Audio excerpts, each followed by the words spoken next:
Welcome back, everyone, to the Song of Waves and Wind, where we are back here in Umbar, and I am going to see if anyone needs any help here, especially the people I spoke to earlier who said that maybe they'll have something for me if I came back. And it looks like that this locksmith is one of them. Hello there. You have come back, which is more than I might say of my last apprentice. My last apprentice was frightened of the crocodiles outside the city, and when I told him to just move faster than they do, he left my service on the spot. How ungrateful! But that means the coin that I would have given to him can instead be given to whoever fulfills his duties for me, and those have been piling up a coin and duties both. One of the services that I provide for every lock I fashion is a periodic test to ensure that the lock remains in good condition. This involves trying to open up the locked door and making certain that the lock holds. Will you perform these tests for me? The doors in question are to the northeast of the Grand Market. Test all three of the doors and report back with your findings. Alright, fine, I will test some locks and see if they properly hold. So that would be up in this direction. Alright. This is about the area where he said, I think. Oh, well, there's a stable master here. May the seas be calm and the winds fair. So it looks like I have all of the stables finally in this city. Now, let's see what we got here. The lock remains true, and the door does not open. Well, I think that's good news for the person who owns that place. Based on what he said, I thought those doors were all nice and close to each other, but that apparently isn't the case. Well, oh, here's someone who wants to speak with me. Ah, what a mess this is. As a representative of this fine community, I cannot allow this to stand. What's wrong? In Umbar Baharbel, we care for our own. It is true that most districts of the city, but it is more true with the upper ward than anywhere else. If a merchant loses his stall or his goods to the actions of an undesirable few, the others band together and see that it is made whole, and the wrongful parties are, well, dealt with. That is why we must do something about the upstarts who have taken over the Raven and Albatross. They tried to send a message to the proprietor of this inn, the House of Twisted Vines, by ruining some of his prized trellises, as you can see, but this cannot go unpunished. Oh, you're saying that these upstarts do that little bit of vandalism over there. All right. I am a representative of the community here in the Upper Ward, and my name is MAGIX. I speak for myself, but more importantly, I speak for the community. For the sake of its people, you will tell me what you know about these upstarts. What upstarts? Well, you did not see the attack? Then I shall count upon you to mete out the justice that is required. The upstarts that did this can be found fortifying the Raven and Albatross here in the Upper Ward. They will not be afraid to kill you, I'm afraid, but the community will reward you if you risk the dangers and you somehow survive. Right. Wonderful. Simply wonderful. The Raven and Albatross. And he said it was nearby, right?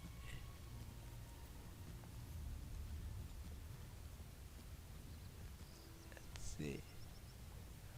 Well, that looks like a Raven and an Albatross. Hello there, Okay. I think I found the upstarts. I didn't even start asking questions yet. Well, okay. Obviously, they're up to no good.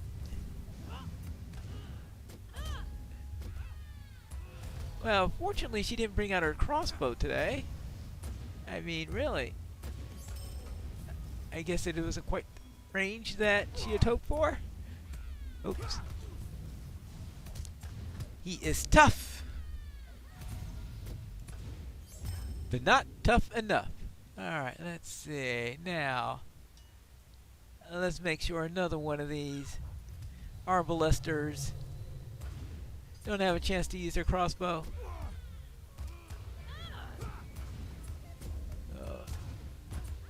Hey. And you too? Good. Before long, I'll clear out this mess. I don't think they'll be wrecking any more Tauruses anytime soon. Those louts will think twice before crossing the golden hand. My associates have sent word of your deeds to me, and I approve.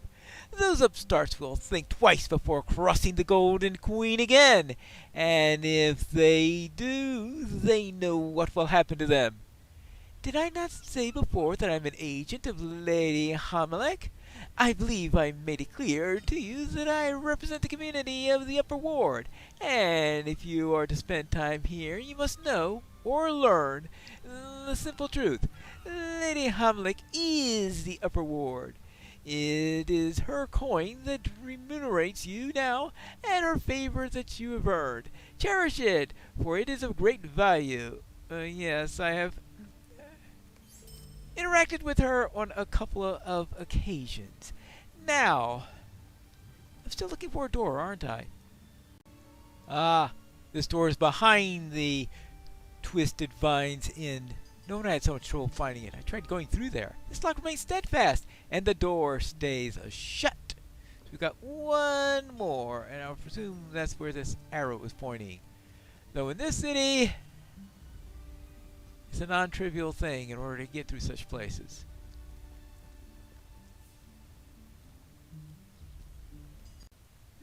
Is it up this ramp? Well, that seems to be where the arrow is pointing, but sometimes I find things below the ramp or something like that. So one can't always be sure what's going on when they're going up a place. You have discovered the Green Gate. Alright, well,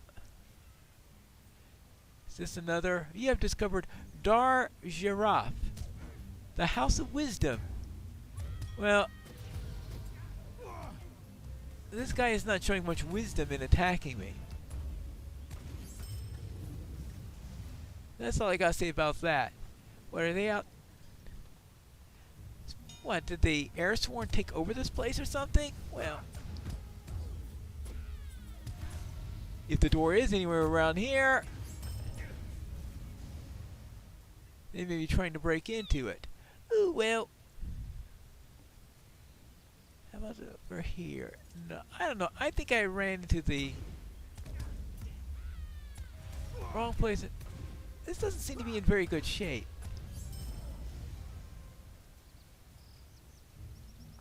Hey, what's this all about?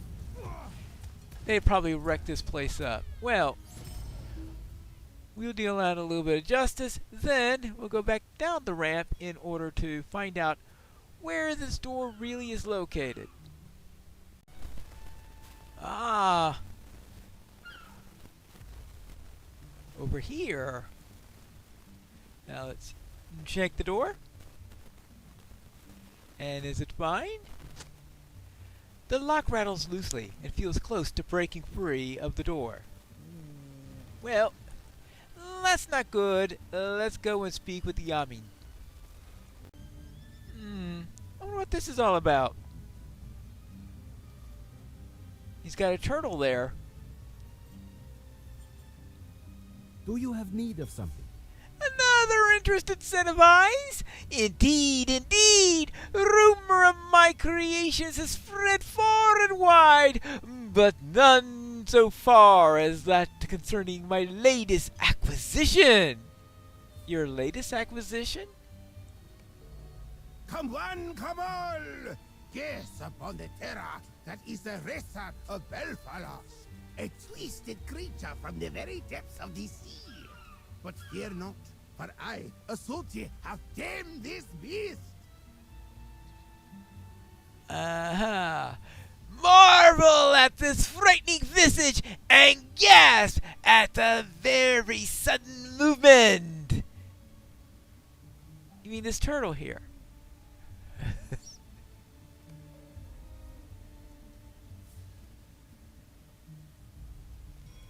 This turtle. You know anything about that turtle? That poor turtle is not the only creature Esoti has paraded among the streets.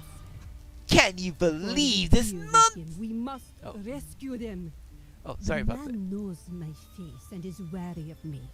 But what if you were to ingratiate yourself with him? Hmm? Perhaps you could learn of their location. Can you believe this nonsense? How foolish must these people be to believe his tales? That is a normal sea turtle that he's painted and dressed in seaweed. The poor creature looks miserable.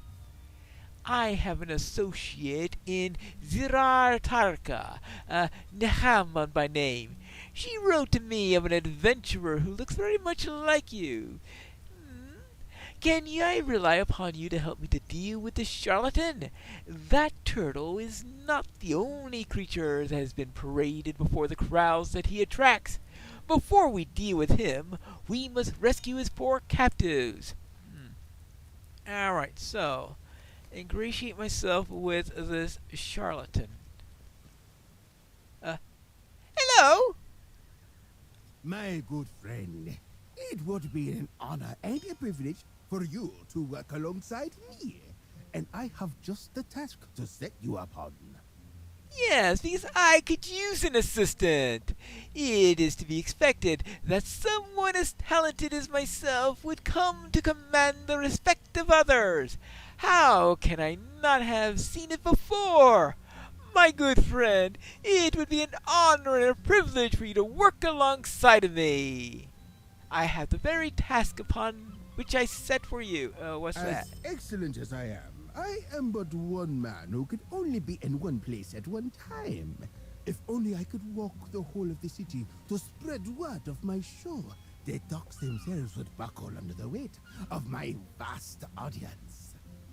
Ah, but no! Residents of the lower streets of the city do not have the coins I need to make the show worth my time. We will focus our efforts upon the upper ward only. Take these posters and place them on the walls of the upper ward. Only the denizens of such a prestigious quarter have the refined taste to appreciate my talents, and their coin purses will shine with gold instead of with silver. Alright, yes, okay. I will make sure that I post them in nice, appropriate places. Yeah, I'm sure they'll be perfectly appropriate for what I need to do. Now, where's that locksmith? Ah, this looks like the perfect place to put a flyer. Well, there is some danger that one person might see it, but not many will see it, that's for sure. Good. Yeah, that's the perfect place for a flyer. At least for a person of that type. Yes, this looks like another perfectly bad place to place a flyer. It appears that one of the locks is loose. One of the locks is nearly ready to give out. I will need to see that replaced. And it needing replaces means to send you to get some resources to my supplier, a Tamarmir dwarf by the name of Kiflu. There are rocks with shiny flakes east of the city, at a place called Balchat. Collect some of those rocks and bring them to my supplier outside the shore wall stone. We have a deal, he and I, so be sure to also gather some teeth from the crocodiles that lurk in Balchat. He gives my request a higher priority if they are accompanied by crocodile teeth. He's making a necklace of those things, I believe. Balgas is the area of my former apprentice. Yes, that is the place where my former apprentice refused to traverse. Why did you ask? Yeah, alright.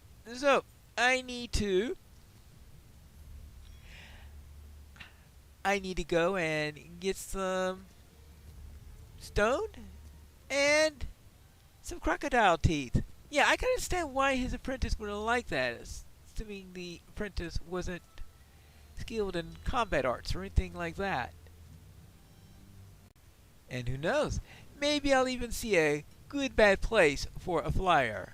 See, even these two won't see it. I think I'm somewhere near where I could find the shiny rocks, and I'm pretty sure the crocodiles are in this area somewhere because I remember running into some of those earlier. Perhaps this woman knows where I could find those shiny rocks. May the seas be calm and the winds fair. Here in the wilds outside of our city, we find a great deal of fauna that provide the crafts people within our city with the vital materials for their professions. It doesn't matter why you've come to this encampment, only that you're here. And if you're willing and capable of assisting us in gathering resources and eliminating the greater threat that stalks the dunes, shores, prairies, and hills around Umbar Baharbel. I just want to know where some rocks were! Yeah. I just have adventurer seeking for work all written on my chest or something. Hello. What news has come in with the tide? Oh, hello. Welcome. Excuse me. Oh, forgive me. I was told the position here would be in the field. I have spent a good deal of time adjusting for the demands put upon the organizing details and hunts rather than the pursuits I originally intended. If you would, consult with the experts here for details of the importance of the creatures that are being hunted. Are crocodiles included in this? Yes? Okay, fine, I'm in. Alright, so... Oh, what do you got here? I do hope that my peers explain that the worms and salamanders here are no value to them or their patrons, but to me and my patrons they are a critical and vital creature. From the glands just behind their tongues to the natural springs of tar that is their habitat, there are uses for the creatures. Okay.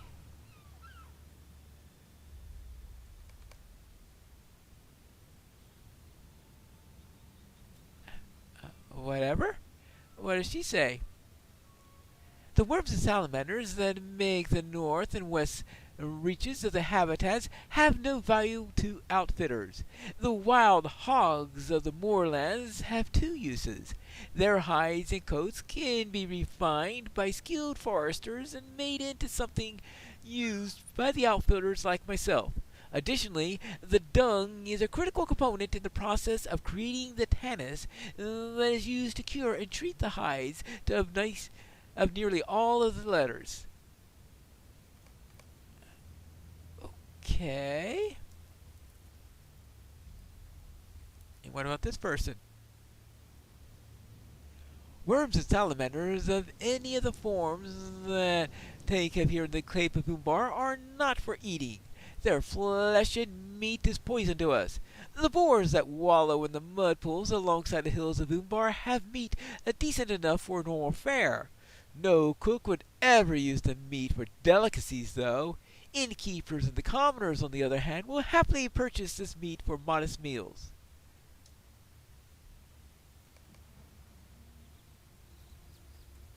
Okay. Right. Might you spare a moment? You see my problem? I signed on to this expedition with intent of heading into the wilds myself. I wanted to slay these creatures and earn my own glory. There is such glory to be had in the city if you are the one who finds and defeats the great salamanders. Nejagil. He shakes his head as if pulling himself out of a daydream. Look at me now, a manager of goods and services. Oh, he got kicked upstairs to management. Oh well. So what do you mean to do? Let me guess. It involves salamanders and work. But could you give me something with crocodiles, please? Fire glands. Oh, salamanders. There is much to be done, and fewer hands by which to do it. Our alchemists make use of the glands of a salamander in many ways, and pay my patrons for their acquisitions. I can see why alchemists might have some use for that. For the common folk, let me guess, boar meat. Do you have need of something? Hog haunches, close enough! And heaps of the stuff. Heaps of what stuff? There is much to be done, and fewer hands by which to do it. Dung, of course. Why should I even ask? Heaps of what? What else comes in heaps? Simple leathers, nothing more. That's from pigs? What news has come in with the tide? Wild hog hides. And the black sand. There is much to be done, and fewer hands by which to do it. In the habitat where you find the worms, there are sands and bubbles of crude-smelling oil. The sands is thick and heavy, drawing down most anything too large and heavy to stand upon it. There are those of the city proper, however, who prize the sands, for when they're treated correctly, they can harness the power of fire with it for days and at a time. I ask that you fill 3 sacks with this sand and return to me, because you look like you're small enough not to sink into it.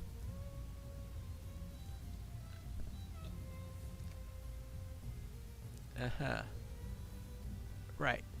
Wonderful. Just wonderful. Find the tar pits! And collect sand. Hello there. I was wondering if you could ever tell me where I could either find some shiny rocks or some crocodiles. There is much to be done, and fewer hands by which to do it. Greetings! It appears that the overseer of this effort has found another set of hands to help us meet the quotas that we're asked to meet. Yes, it is true. When I would have you see my 3 assistants to learn about the fauna, specifically the crocodiles that dwell amongst the shore here in the eastern stretch of Umbar. Once you have absorbed the knowledge that my associates possess, return to me so that I can set you on many tasks that have to come. Well, alright. I might as well do some things for you while I'm collecting all those teeth. Hello there. What can you tell me about crocodile teeth? Bones from creatures we once hunted amongst the waves are carved by some jewelers, but it is a hobby of the seaborne warrior's practice that brings value to something other than the bones of the saltwater crocodile. Their teeth. Crocodile teeth are larger than most and make carving easier. When sealed properly, they make fine thong fasteners as well as ornamentation for outfitters and jewelry. Alright? Apparently, people just love collecting crocodile teeth. Though it doesn't spring to mind when you think of food, there is some value in the flesh of the crocodile. The meat is tough, gamey, and requires some preparation, but there are delicacies that are enjoyed by many throughout the region.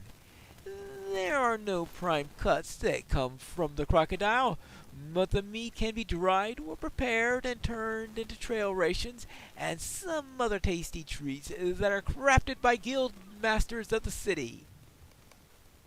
Okay, and how about you? You spoke with Tervin, eh? And then you want to know about the salties and the value of their hide. Valuable, very valuable. The hide is thick and scaly, but pliable enough to mold and shape as you need. True masters of the craft make fine leathers, cops, bracers, belts, and helms from the hide of the beast. Further, the thin layer of fat that one can peel from the sinewy muscle and hide can be boiled down into an oil that helps to maintain the pliability of the hide during processing. Right. Okay, so What is stuff you can do with the crocodiles? Alright, I got the information. Do you have need of something? Take note of what you're told. The wilds of Umbar can be very dangerous. Yeah, I'm sure of it. What do you need? Claws for enticement. Do you have need of something? Crab claws. Okay. Fine. And Might you spare a moment? it must come to no surprise that the thick hide of the crocodile that protects the top side of their bodies can also be used as a fine defense for our warriors. That's not as obvious as the value of the soft underbelly. Many of the more affluent members of the city desire bags or water skins made of that skin, and so I would ask you to go to the shore and seek the complete skin of each type. 6 of each, to be precise. 6 underbelly skins and 6 tough skins. That's right. What news has come in with the tide? And they're also their fatty viscera. Do you have need of something? And their meat. Oh, and finally, There is much to be done, and here are hands by which to do it. as you now know, teeth from the crocodile can be used in many of the craftsmen to work in the simplest fastener to ornate process of embellish itself. I must collect 10 incisors if you're willing to make the effort. Right. Well, will I survive and get those crocodile parts? We have to find that out in the next episode of the Song of Waves and Wind.